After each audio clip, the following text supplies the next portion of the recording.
নমস্কার, চলে এসেছি একটা নতুন ভিডিওতে।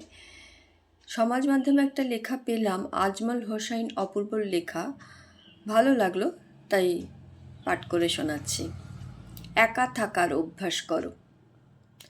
সবাই থাকবে না সব সময়, এটা সত্যি। কিছু মানুষ আসে, কিছু মানুষ চলে যায়।